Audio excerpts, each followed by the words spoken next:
tripping me out. This just happened. All of a sudden, it's blinking. I try to scan it, nothing. Like, it says no cold storage, but I can feel my car bogging.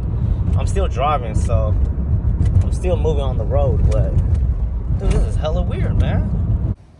All right, so I was able to get it home. Luckily, it stuttered and it shuddered a lot, which scared me, but luckily I didn't work too far away from home, so it was still far, but it wasn't too far, as opposed to waiting for a tow truck, which could take up to like 2 hours on the side of the road. So the check engine light finally came up. I had misfires in cylinders 1, 3, and 4, which is kind of weird, right? But I figured the only maintenance I have not done is the coil packs. I have changed the spark plugs before, but that was probably a year ago. And they're iridium, so they're, you know, they should last you a long while.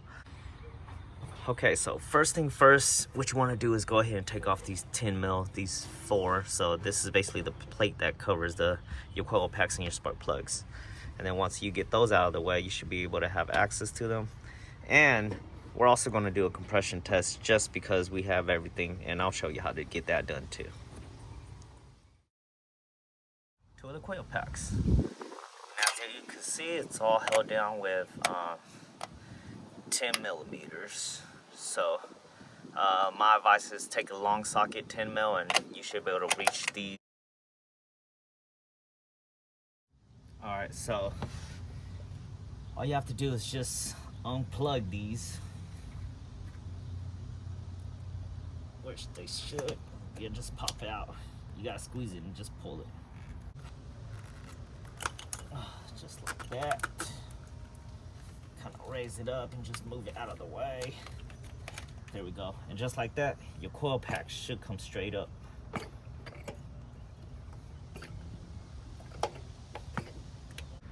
Alright, so the size for this one is a 5/16. I don't know if you guys focus. 5/16 to take out the spark plugs. And you do want to add extra extension just to give yourself a little leverage. And ideally, your spark plug shouldn't be in there that tight. You should be able to just take it off.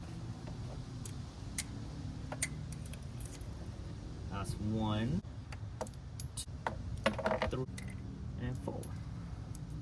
All right, just want to show you guys where the mileage is at currently for the CRV. So I'm at 256,881. That's where I'm at. By the way, this is my little handy notebook that I keep in the car. 248/10/16 of last year, 2022, new spark plugs, and that was only 8,000 miles ago. Wow.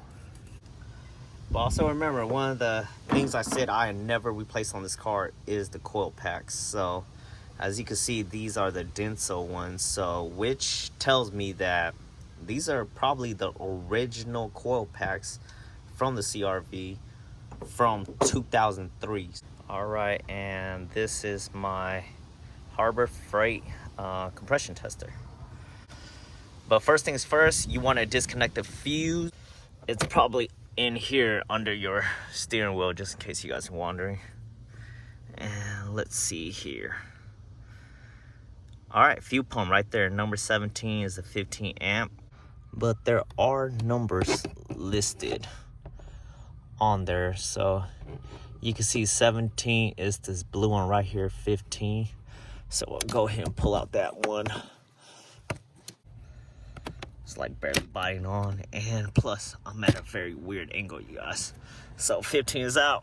I'm just gonna put it on the ground right here for now and come back to it later. All right, let's try to get this thing set up real quick.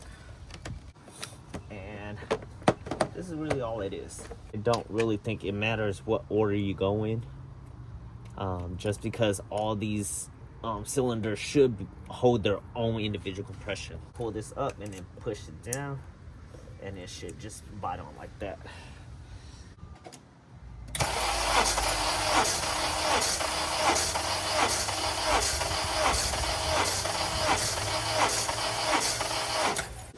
What would you guys call that? 135? It looks like 135, huh? 135. All right. All right, this is the second one. Looks like we're exactly at 140. Here's the third one. Looks like we're at roughly 140 also. All right, here's the last one. It looks like it's at 140 also. So I'm a little curious. I'm gonna go back and just redo that first one, and I'm gonna just let it crank a little bit longer this time, because I think all the other ones I let it crank just a little bit longer. So all right. Oh, okay. Maybe it just was a person error. So the first one's at 142, as you guys can see. So it's 140 all across the board. I will double check with Google and see if that is within the recommended PSI that it should be at, pretty much. But pretty much, you know, your engine is good if all your cylinder numbers are pretty consistent. So yeah. All right, so these were the ones in my car, and obviously they're the fake ones because I got them for real cheap. All right, so side-by-side comparison, they look almost the same, right? Pretty identical tips and all. You can see the fake ones, actually, the tip is not that fine, as you can see, but the real one, it's a little finer. The real one's the one on the left side, by the way. And then if we look around these edges right here, you can see that the real one actually has writing on it, as opposed to the fake one. All this is just NGK and the part number. But this one actually says assembled in USA from Japanese parts. And it has the lot number stamped on there. So let me turn it around.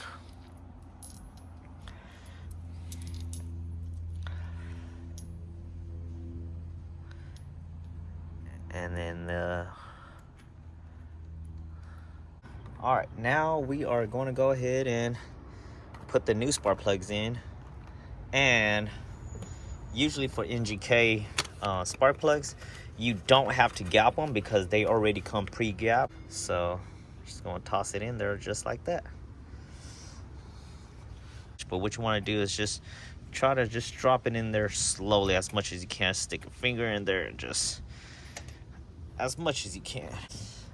And we're just going to repeat with all the other ones. There we go.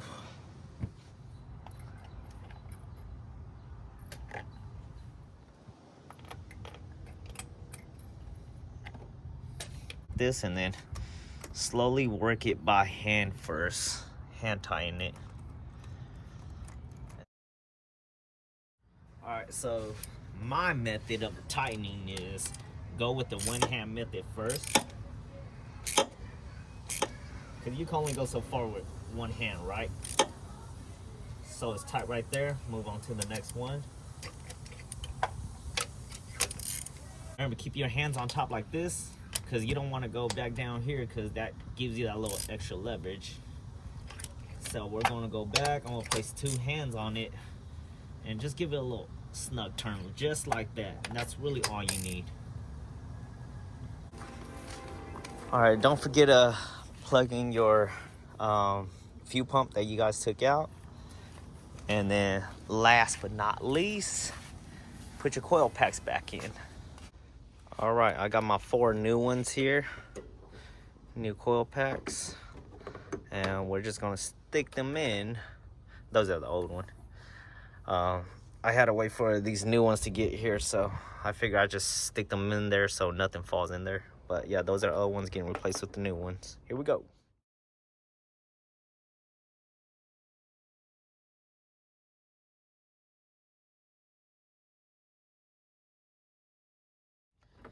All right, and last but not least, you want to get this harness back in and then clip in your connectors onto the coil packs. Just double checking, making sure they're in all the way.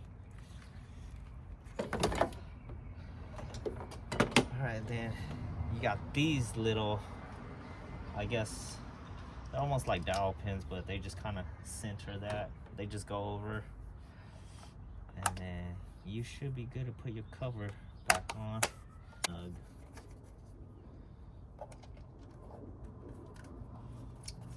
Go.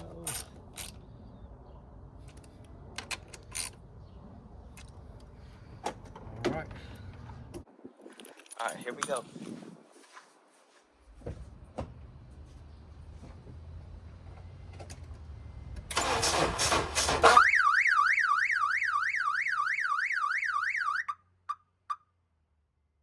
This is why you should always carry one of these with you to sit, and then turn this on. And then once I have a green light here, blue, and oh, the green was on. All right, I'm gonna try to start it again. Let's see.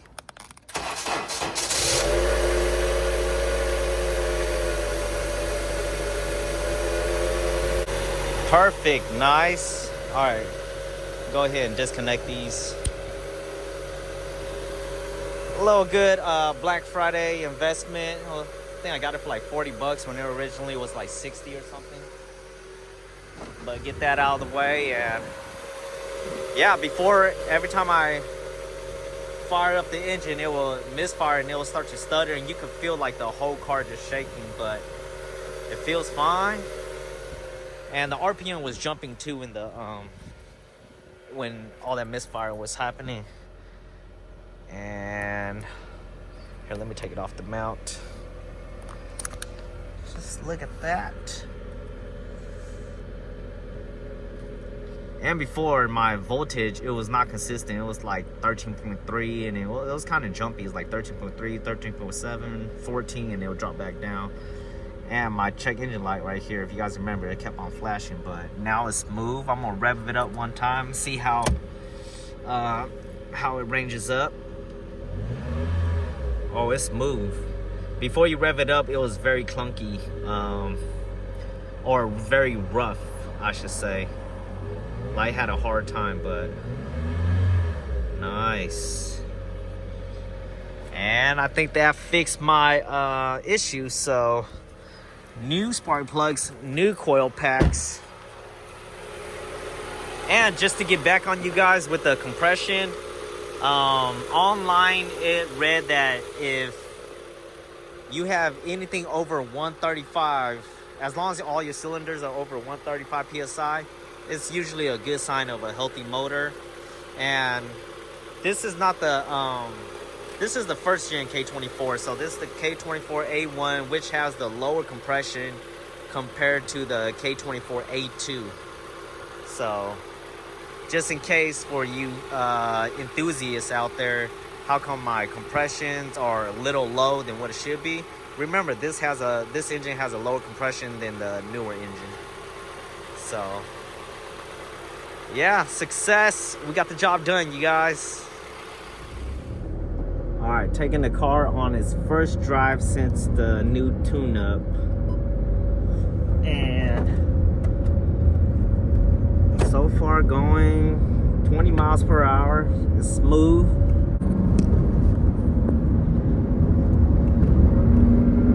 It's me accelerating.